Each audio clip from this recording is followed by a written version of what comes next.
This year we are celebrating 35 years of the European Network on Independent Living. Even according to the Council of Europe, which is generous about young age, ENIL is no longer a young adult. So, with that in mind, we prepared a little video to remind you of the key moments and people of our maturing organization and our fast-growing movement. Let's start with the early years. ENIL was born in Strasbourg in April 1989. Not in a hospital, I know, but in the European Parliament, and this is not really ENIL, by the way. This is just a baby we've used as an image.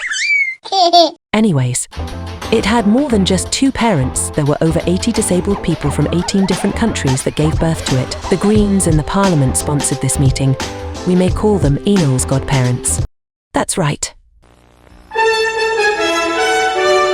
It is not a coincidence that ENIL was born in 1989. It was a tumultuous time. There is no stronger proof than this for how quickly this wall is becoming irrelevant. With the breakup of the Soviet Union, the Velvet Revolution in Central Europe, and the start of the war in Yugoslavia, it is not surprising that some of the revolutionary ideas of the time were reflected in the new organization. It's absolutely exciting. ENIL became an organization against anti-discrimination, demedicalization, deprofessionalization, and, wait until the next word. Deinstitutionalization. Yeah, that. Why are these words so complicated? ENIL also became for taking control of disabled people's organizations, self-management of services, personal counseling and personal assistance for all. These ideas were explained better in 2 documents, the Strasbourg Resolutions and the Independent Living Principles. These became very important for ENIL.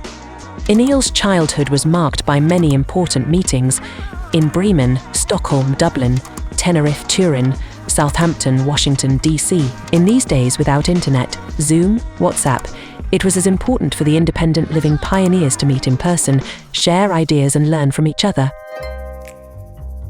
ENIL had its good share of troublemakers, and here are just a few.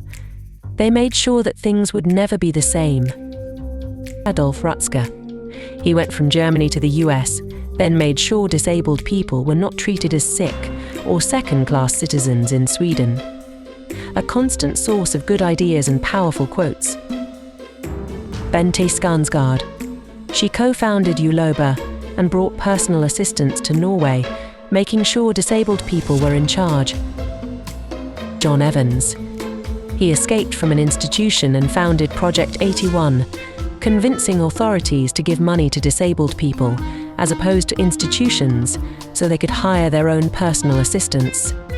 Kapka Panayotova. Known as the Good Witch of Independent Living, she was a thorn in the eye of many service providers and government representatives in Central and Eastern Europe. Martin Norton. The original networker, Martin convinced many in Ireland and beyond to get behind the ideas of independent living and personal assistance. Judith Heumann. Although on the other side of the big pond, Judy helped make sure that the ideas, support and solidarity flowed freely between the US and Europe. The original troublemaker.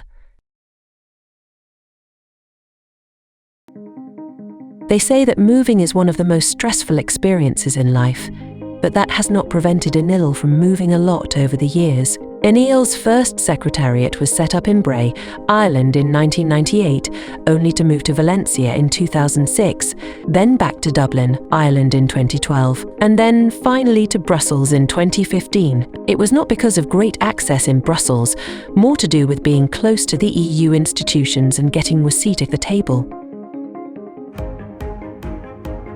A real breakthrough for ENIL came in 2006, when the UN Convention on the Rights of Persons with Disabilities was adopted by the UN General Assembly. Most countries in Europe promptly ratified it, without actually planning to do much about it. These rights, in order to be implemented, need to be pursued, if necessary in court.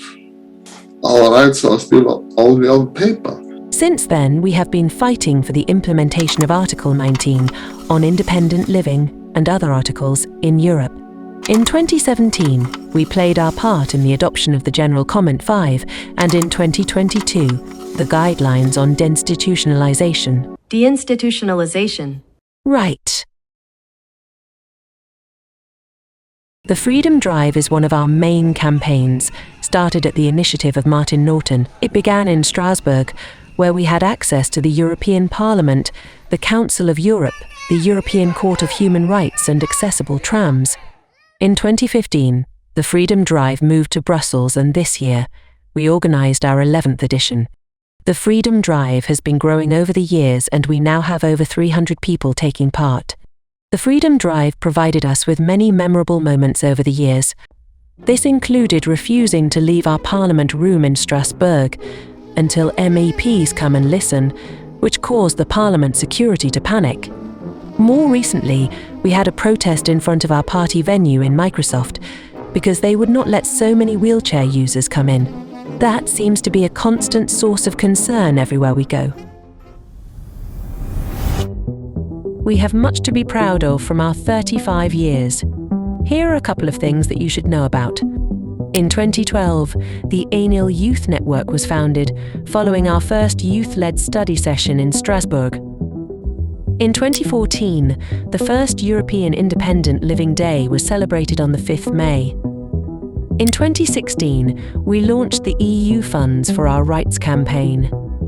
In 2017, we helped establish the World Network of Centres for Independent Living in Washington, D.C.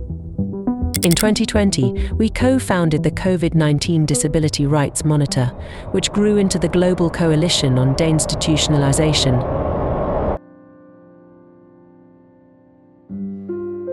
Today, ENIL is present in all 27 EU member states and 45 other countries. We have 92 full members and 30 associated members. We have over 1,000 individual members, including 400 young disabled people. We are marking these 35 years by rebuilding the independent living pillars. In 1989, ENIL started by working on personal assistance, peer support and deinstitutionalization. But today we work on many other areas, such as legal capacity, funding, international cooperation, climate change, access to housing, artificial intelligence. We work together to make sure independent living is a right for everyone. We work to make sure we have the tools to fight for our rights. We work to make sure we are in the lead and that we are proud, strong and visible. Big thanks to all the organizations and individuals who made ENIL what it is today.